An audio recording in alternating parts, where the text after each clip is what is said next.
Minasan, bien le bonjour. Bonjour Rao, salut Machin. Comment ça va? Ça forme? Ouais, ça va. Voilà, donc voilà, on est passé de 90 ans de Japanime à 120 ans, c'est ça? C'est ça qu'on disait? Un peu plus même. Un peu plus même. 130. 132 ans de Japanime. Je sens qu'en 30 minutes, ça va être très très très court, cette histoire-là. Ouais. Ceci étant dit, il y a autre chose aussi, c'est que cette vidéo qu'on fait là, c'est la 50e de la chaîne. Oh. Ah. Voilà, donc je devais avoir un interview samedi dernier, mais la personne ne m'a pas rappelé. Bonjour Z le Rouge, hein, voilà. Mais en fait, il est pardonné parce qu'il était en concert ce week-end-là, donc il a dû oublier, il a dû, voilà. Ouais, il s'est bourré la gueule avec des. S'il te plaît, monsieur, c'est sur YouTube. Écoute, c'est le rock, tu vois, c'est ça. C'est pas faux. Bon, sinon Arao, t'es encore vivant, ça va, tout va bien? Tranquille. Ouais. C'est quoi? C'est quel t-shirt que t'as aujourd'hui? Ah là là là. T'aimes pas, tu veux pas avoir sur la gueule. Oh, c'est Albator. Non. Après, écoute, ça peut faire les deux, c'est bien. Peut faire les deux, ouais. J'avais pas pensé. Bon, bah tu sais quoi? Moi, je suis plus classique. Hein. Oui, mais toi, t'as toujours aimé les sucettes. Non, j'ai toujours aimé les données. Ok, d'accord. Très sympa aussi, choupa. Tu veux dire devant la cour de l'école, c'est ça? De l'entrée de l'école? Non. Viens goûter mon réglisse. Alors, on y va. Allez, on va y aller. Pas Jean-Luc. Ouais. No comment. Sur YouTube, hein, on rappelle. No comment. C'est pour ça que je dis, je m'appelle pas Jean-Luc. Bon allez Crashman, on y va. Alors on va commencer les news maintenant. Donc aujourd'hui ça va être Amstramgram, c'est Rao qui va s'y coller pour aujourd'hui parce que c'est moi qui lui ai imposé le sujet du jour. Non mais t'as quelque part t'as eu raison. Donc on va parler de Gundam. Exactement. Chef Mercury. Alors qu'est-ce que tu en penses? Oh là là, alors j'ai beaucoup de choses à dire. Alors déjà, premièrement, petit préambule, parce que peut-être que tout le monde n'est pas trop familier avec la saga Gundam. Donc la saga Gundam, c'est un très très gros truc qui a commencé en 1979, donc c'est considéré comme étant un peu le... 78 Ouais. 78. Ouais. Et c'est considéré comme étant le Star Trek japonais. Gundam c'était vraiment une de mes marottes il y a un certain nombre d'années parce que le storyline est vraiment fantastique. Alors la première série est en réalité était plombée par beaucoup de petites scènes un petit peu gamin, mais par contre et d'ailleurs a pas trop marché au début au Japon et c'est passé un peu inaperçu jusqu'au premier film. Et alors là, la série de 3 films alors elle dure extrêmement longtemps. Elle est assez vieillotte, mais bon, c'est les premiers Gundam, donc on va dire que c'est inattaquable, c'est imbloquable, comme il dirait chez Hard Looters. Et donc c'est disponible normalement sur Netflix, si je ne m'abuse. Si vous voulez aller les découvrir. Voilà, si on va vérifier ça. Ça, il faut vérifier avec Netflix Europe parce que nous sommes au Japon. Oui, c'est ça en fait. Des fois, il y a des séries qui passent en France, mais pas au Japon. Moi, je les ai vus dans ma liste ici. Ah bah comme quoi, tu vois. Voilà, et du coup, donc voilà, c'est une très très grosse saga que j'adore, notamment pour la partie Gundam 0083, qui est un peu le truc par lequel j'ai découvert Gundam et qui est, ça va rester de Kawamoto, celui qui a fait Cowboy Bebop, hein. C'est pour ça aussi. Exactement, déjà, et puis chez au Mecha, tu as des gars comme Kawamori et Shoji Kawamori de Macross, tu as Hajime Katoki qui va laisser qui est un des méca designers les plus complexes qui a vraiment l'habitude de dessiner des Gundam, les avoir rendus très réalistes, surtout qu'il a redessiné, qu'il a raffiné, comme on dit, certains anciens Gundam de manière dis pourquoi cette série particulière là, pourquoi Mercury est particulière comparée à toutes les autres? Ah oui, pourquoi? Alors déjà, Mercury, de ce que j'en ai vu, de ce qu'on m'a dit, c'est que ça revient à de l'animation de mecha à la main. Tout à fait. C'est-à-dire en animation trad. Donc ça c'est un très beau point. Enfin c'est un très bon point qui peut bien me pousser à voir. Après moi le truc qu'il faut comprendre avec Gundam, c'est que tu as plusieurs timelines. Moi, celle qui m'intéresse réellement en général, c'est la timeline de l'Universal Century, parce que c'est la timeline d'origine. de la saga Gundam. Et c'est vrai qu'après tu as les Alt Century comme Gundam Wings par exemple, Tournée Gundam, etc. Je suis moins intéressé par ça. Donc c'est pour ça que malheureusement, voilà, c'est le entre guillemets pour moi. Alors pour moi personnellement, qui suis pas vierge en Gundam et qui suis plus attiré par l'Universal Century et qui est des séries de retard. Hein. J'ai toujours pas vu Unicorn, j'ai toujours pas vu Light of Azaway, etc. Donc je suis un peu en retard. Et du coup, voilà, ce n'est pas de l'Universal Century. Mais vu la tête que ça, alors j'ai regardé un peu le character design et le mecha design. C'est signé, je ne suis pas de l'Universal Century hein, quelque part. Et mais pas public. Voilà, ouais, mais c'est Gundam justement depuis 0083, 0080, etc. Enfin après ils sont revenus à des trucs un peu plus carrés, mais justement ils avaient un peu profilé pas mal tout ça déjà depuis un petit moment. Là, c'est vrai que bon,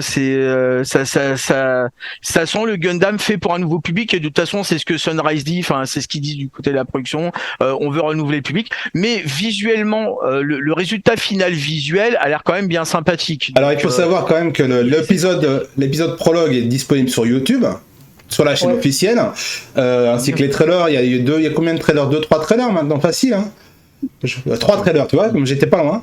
Et moi je les ai vus et j'ai adoré. Il y a une chose que je crois que c'est notre ami Philippe Caracasian qui l'a soulevé, c'est que le héros est une fille.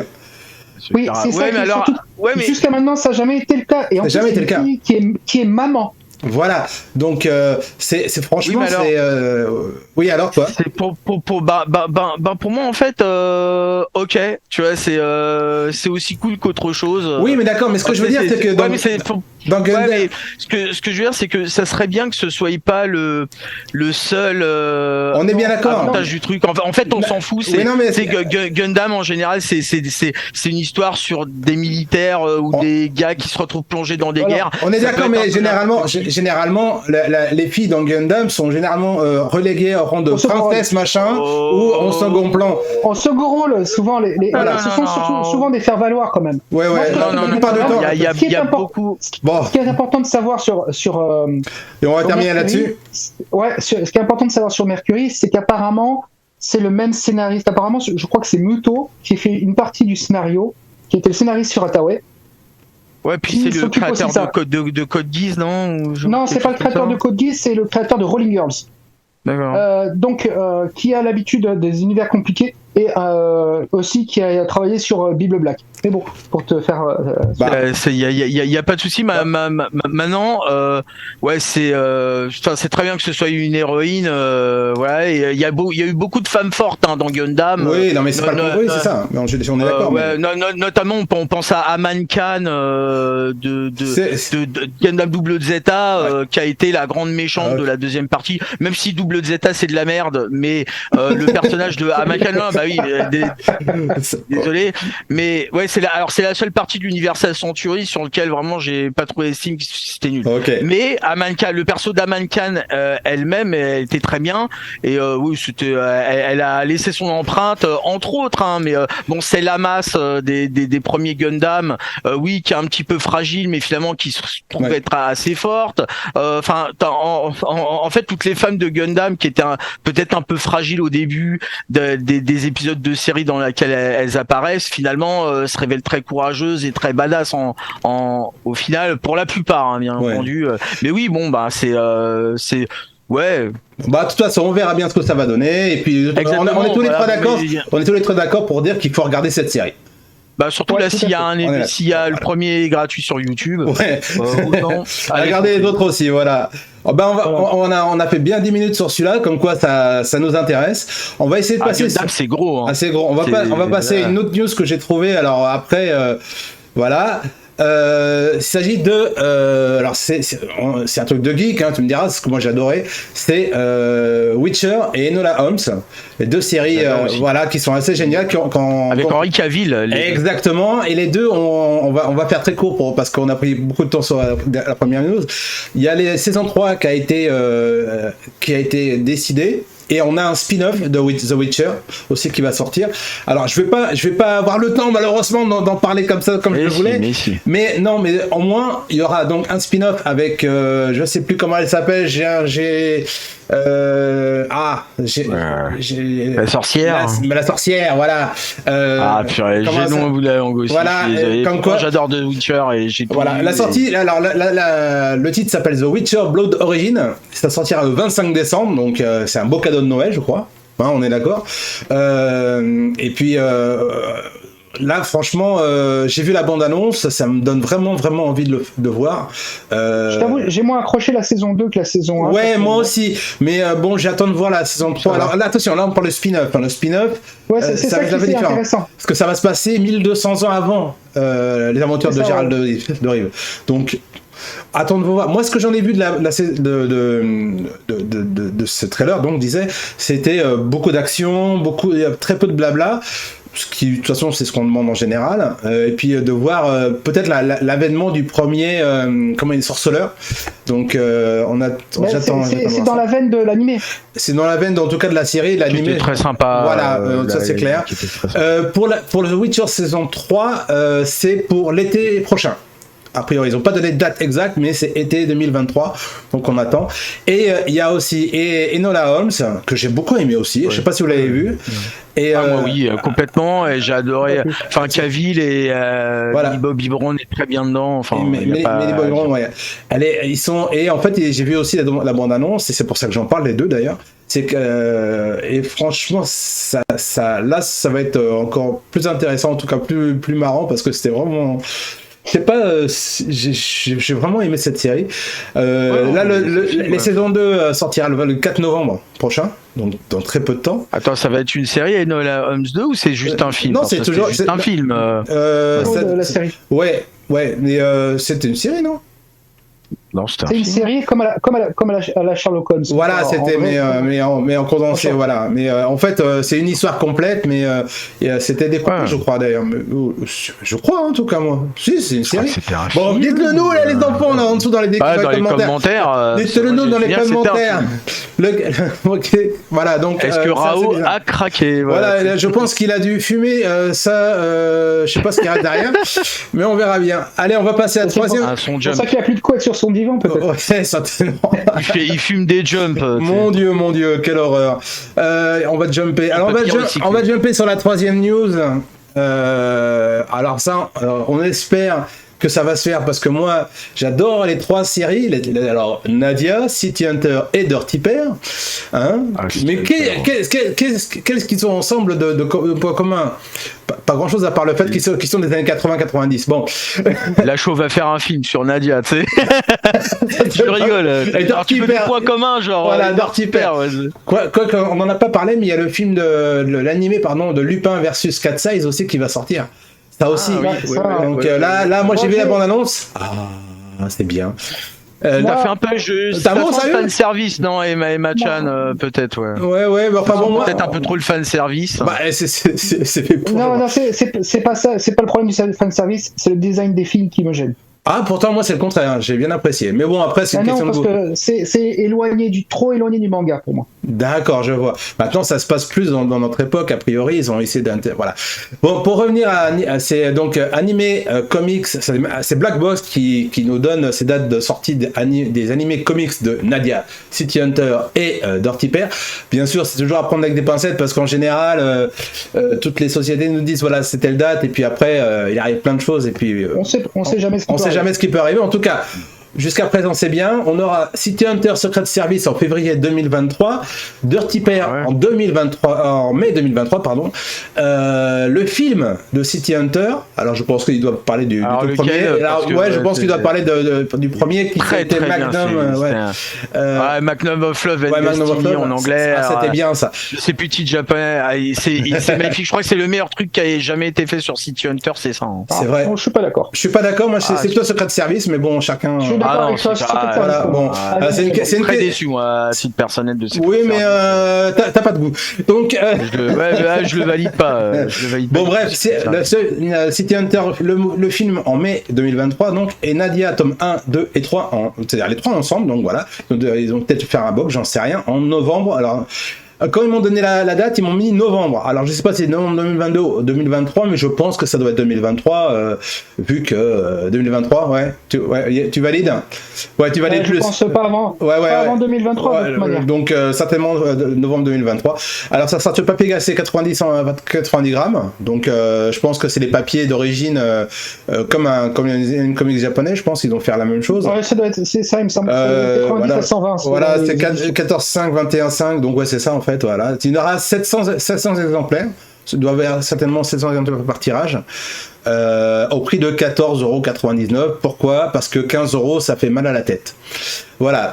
Oui, tu sais, bien sûr. Voilà, pour ceux et aussi parce que ce sera peut-être en couleur. Et c'est en couleur. C'est en couleur. Voilà. Et pour ceux qui connaissent pas le secret de l'eau bleue, tirez votre chasse d'eau et vous allez bien voir. Avec du Vicks. Et non, faut pas être... Non, là, moi, attends. Nadia, ça a été ma série fétiche pendant très longtemps. Et je pense que tu t'en souviens, dans les années 90. Tu n'es pas le seul. Voilà. C'était, je crois que c'est la meilleure. Très bien comme moi. Voilà. On était fan. Hein. Ah oui, alors ça. Moi, je suis encore fan de Nadia. J'ai même un joli dessin de. J'ai fait l'erreur de revendre, mais bon, j'avais des problèmes d'argent à ce moment-là. J'ai dû revendre mon box CD et j'arrive pas à le retrouver. Maintenant, au Japon, bizarrement, j'arrive pas à le retrouver au Japon, c'est bon. Et je le regrette, mais bon, il a servi un autre otaku et ça, je le regrette pas.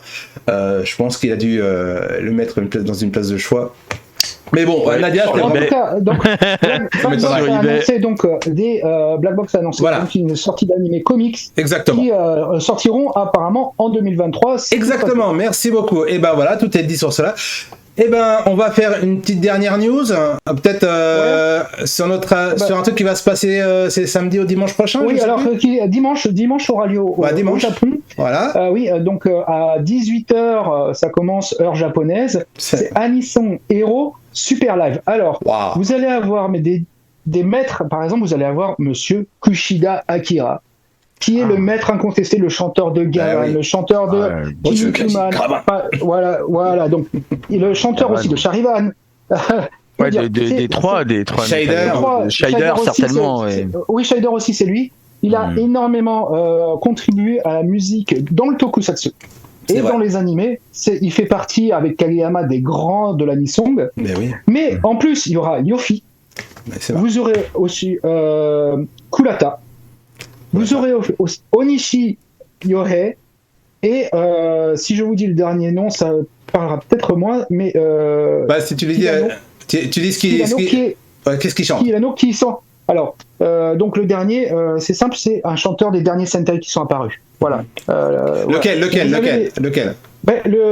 l'avant-dernier, donc. Killa Major c'est pas Killa Major. Non, pardon. Juste Alex, pardon. L'année dernière, je te dis. Non, je fais un coucou à Alex d'Aerochoc pour lui dire que je me flagellerai plus tard. Voilà. Oui, tu le flagelleras comme il faut. Voilà. Killa Major, c'est un peu plus vieux. C'est un peu plus vieux, c'est un peu plus vieux. Bon, donc, non, c'est. Il faut savoir que l'agence qui est derrière tout ça, il est aussi manager de Takahashi Hiroki, le chanteur de Dragon Ball et tout ça. Et donc, ça commence, ce sera un super concert à Yokohama.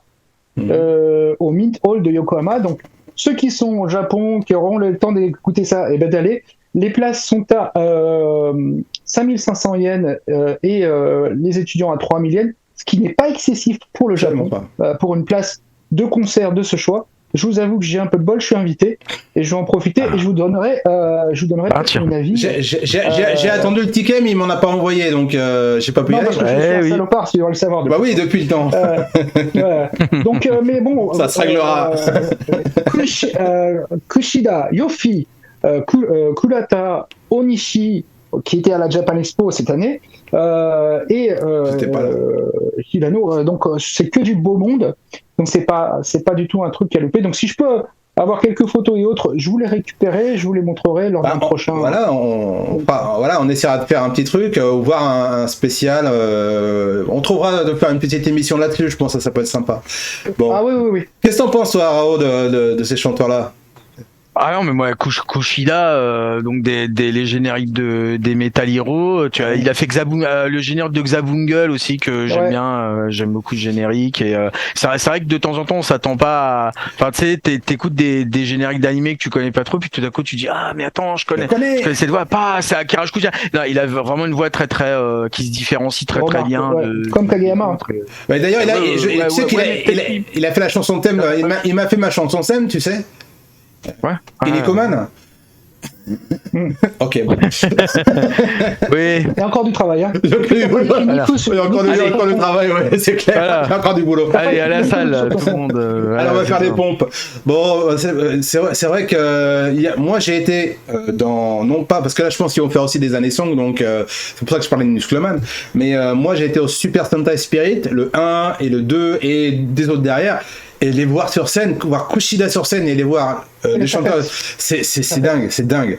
Il a une énergie folle. C'est dingue. Et quel âge il a d'ailleurs? C'est plus de première jeunesse maintenant. Et il est pas loin de 70, il me semble bonne. À 70 ans, il a encore la pêche, c'est dingue. Pas loin de 70, et ben je peux te dire, moi quand je l'ai vu, quand il était venu à Tunis, il était juste devant moi, et puis après on s'est bien éclaté à boire un coup, mais bon, la troisième mi-temps était très bien, mais franchement. C'était franchement, ouais. Le voir sur scène, c'est pas parce qu'il chante sur scène, il vous donne une telle patate quand vous ressortez. Ouais, c'est un kiff, quoi. Il donne une patate, c'est un vrai kiff, même si tu n'aimes pas les animations, même si tu n'es pas. Tu ressors avec une. Bon, vraiment, t'as la poire, quoi. T'es rechargé. Franchement rechargé. Et les concerts où aller, parce qu'en plus, ils s'y donnent vraiment. Ah oui, je suis d'accord.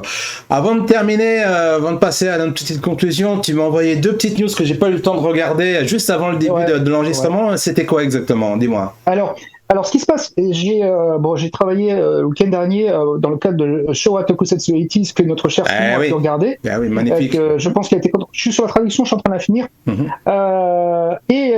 Pour Showa Tokusatsu 80s, j'ai rencontré Monsieur Kokumai, qui a été spécialiste des effets spéciaux sur de nombreux tokusatsu, Kamen Rider, énormément de Sentai, sur les Gavan, Charivan et Shider aussi. Il s'occupait beaucoup d'effets spéciaux. Et donc, ce monsieur-là a sorti un film qui est passé au cinéma pendant 4 jours, salle pleine pendant les 4 jours, qui s'appelle Si ma petite copine était chasseuse de démons. Yokai Hunter. Et entre parenthèses, si. Voilà, donc il y a plein de kaiju qui sortent, il y a plein de yokai à l'intérieur qui sortent, c'est super bien. Et il m'a demandé si je pouvais faire. Je lui ai dit, si tu veux, je te propose de te faire les sous-titres français et en anglais. Ah bah voilà. Les bandes annonces. Et je lui ai fait donc les sous-titres en français et en anglais pour les bandes annonces qu'il a mis sur son YouTube officiel. Eh ben, on va les mettre en description. En lien, en description. Ouais. Donc là, franchement, ça vaut le coup. Et il m'a dit que s'il y avait beaucoup de retours favorables, il penserait à faire carrément traduire tout le film. Ah bah là, t'auras du boulot, mon gars. De toute façon, oui. T'auras du boulot. Et puis nous, ça nous fera plaisir. C'est pas plus mal. Hein, ouais, oui, c'est clair. Voilà. Franchement, j'ai vu une partie du film. C'est très marrant.